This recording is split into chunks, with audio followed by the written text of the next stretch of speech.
नमस्कार, मी पंजाब डक. आज आहे 24 जुलै 2026 आणि आजपासून परत महाराष्ट्रामध्ये अंदाज देणार आहे.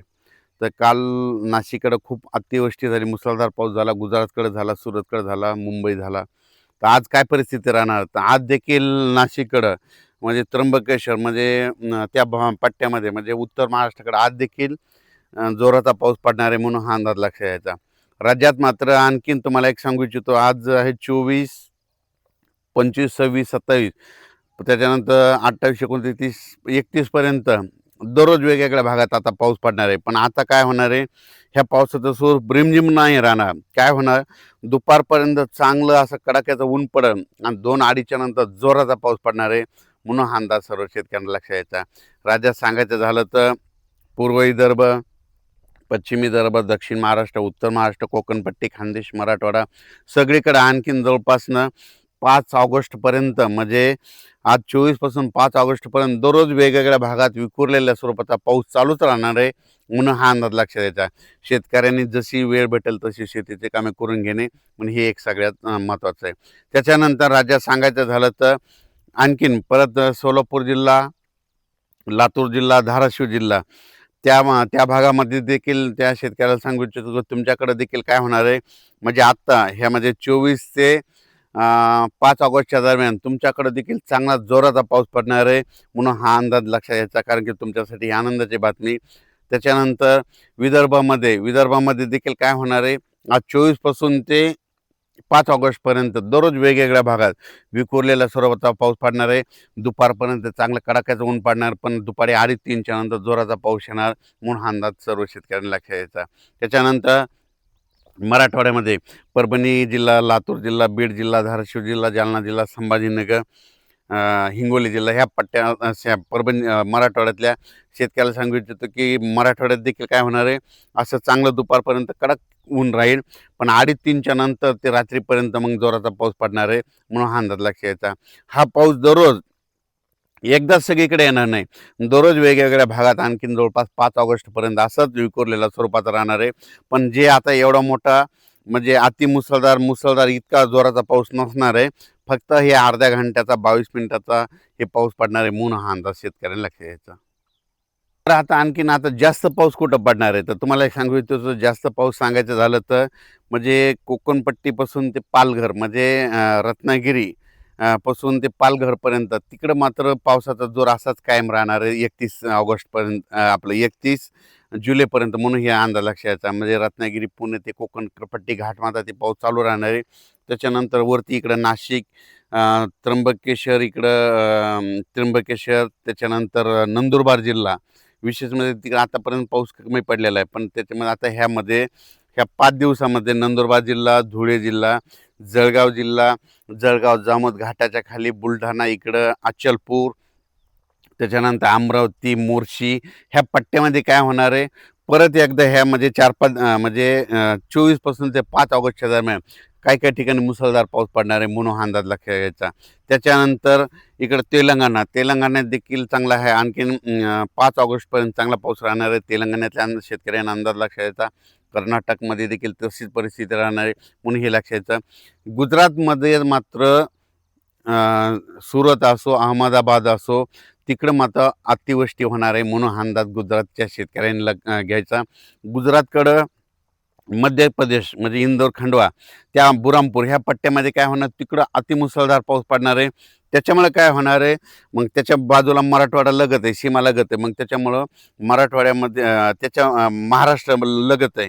तर बुरामपूरच्या बाजूला मग जळगाव जामोद येतं, इकडं अचलपूर येतं, परतवाडा येतं, त्याच्यानंतर इकडं रायवेर येतं, तिकडं नंतर पाचोळा, भडगाव हे जळगाव जिल्ह्यामध्ये काय होणं, मध्य प्रदेशमध्ये मुसळधार पाऊस पडणार असल्यामुळं जळगाव जिल्हा, धुळे जिल्हा, नंदुरबार जिल्हा, अमरावती जिल्हा, बुलढाणा जिल्हा घाटाच्या खाली म्हणून ह्या परिसरामध्ये मात्र मुसळधार पाऊस पडणार आहे ह्या 5 दिवसामध्ये म्हणून ही अंदाज लक्षात घ्यायचा.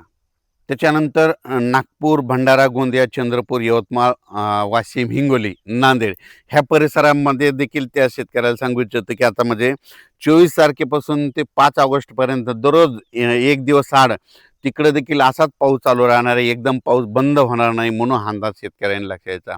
आणखीन जर खूप मोठा पावसाचा जर अंदाज सांगायचा झाला तर आणखीन ऑगस्टच्या मात्र 10 ऑगस्ट ते 15 ऑगस्ट ते 30 ऑगस्टच्या दरम्यान पुन्हा एकदा असा जोराचा पाऊस महाराष्ट्रामध्ये येणार आहे. त्याची तारीख आपण नंतर देऊ. ते पण त्या भागात राहणार आहे ती देखील डिटेल देण्यात येईल.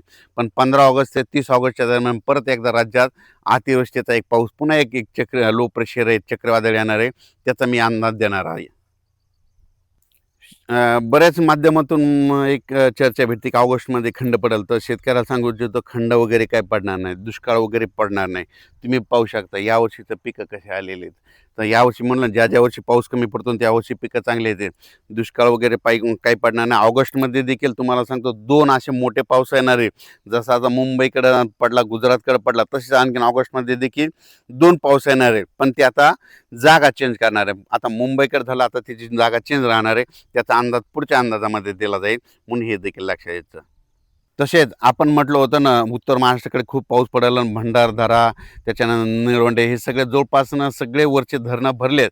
आता त्याचं पाणी आता तुम्हाला सांगतो गोदावरी नदीकडे येईल. तर गोदावरीच्या जे गोदावरी नदीकाठचे जे आपले पाळीव प्राणी पशुधन आहे, ज्यांच्या मोटरी असतात, तर तुम्ही आजच्या आज काढून घ्या. कारण की ना जवळपास नांदूर मधनेश्वरमधून 29,000 पाणी येईल आहे. त्याच्यानंतर दुसऱ्या भंडारदरातून पाणी सुटलेलं आहे, मुळातून बऱ्याच आणि गोदावरीला नाशिकहून देखील पूर आलेला आहे. जवळपासनं 65,000 पाणी येत असेल. तुम्हाला सांगतो 10,000 TMC जर गोदावरीत पाणी आलं तर जायकवाडीचं 1 TMC पाणी वाढतं एका दिवसाला. तर हे जवळपास 50-60 फ्लो येत आहे. म्हणजे एका दिवसाला 6 TMC वाढणार आहे. म्हणजे जायकवाडी धरण मराठवाड्यातल्या नांदेड जिल्हा, जालना जिल्हा शेतकऱ्यासाठी आनंदाची बातमी. बीड जिल्ह्यासाठी जायकवाडीमध्ये तुम्हाला सांगतो एका दिवसाला 6 TMC आहेत. माझा अंदाज आहे ह्या पावसामध्ये जवळपास जायकवाडी 42% जाण्याची शक्यता आहे, म्हणून हे अंदाज लक्षात येतात. कारण की तिकडून पाणी येत असल्यामुळं ही शेतकऱ्यासाठी आनंदाची बातमी. जायकवाडीच्या लाभधारक शेतकऱ्यांना सांगतो घाबरू नका. आणखीन ऑगस्टमध्ये 2 पाऊस मोठे पडणार आहे. सप्टेंबर ऑक्टोबरमध्ये परतीत आता पाऊस धुमाकूळच घालणार आहे, म्हणून हे अंदाज शेतकऱ्यांनी लक्षात घ्यायचा. सध्या जी आता पाऊस चालू आहे तर तुम्हाला सांगतो सोलापूर जिल्हा, लातूर जिल्हा आणि धाराशिव जिल्हा, बीड जिल्हा थोडंफार काही भागात कमी आहे कडाष्टीकडं. त्या शेतकऱ्याला सांगू इच्छितो तुमच्याकडे देखील आज 24 पासून दुपारच्या नंतर म्हणजे दुपारपर्यंत चांगलं कडक ऊन पडेल, पण रात्रीच्या म्हणजे दुपार 2:30-3च्या नंतर ते रात्रीपर्यंत जोराचा पाऊस पडणार आहे. म्हणून तुमचं काही पीक वाया जाणार नाही, म्हणून हा अंदाज लक्षात घ्यायचा. म्हणजे सांगायचं झालं तर आता आजपासून जे आता रिमझिम पाऊस नाही राहणार, आता पाऊस जोराचा पडणार आहे, म्हणून हा अंदाज सर्व शेतकऱ्यांना लक्षात घ्यायचा. अचानक वातावरण बदल झाला, परत एक मेसेज दिला जाईल. धन्यवाद. 30 जूनची आपली सोयाबीनची पेरणी आणि अचानक कंप्लीट 24 दिवस पूर्ण झालेले आहेत. आजचा आहे 24 जुलै 2026. पाहू शकता हे आपला 18 एकरचा सोयाबीनचा असा प्लॉट आहे.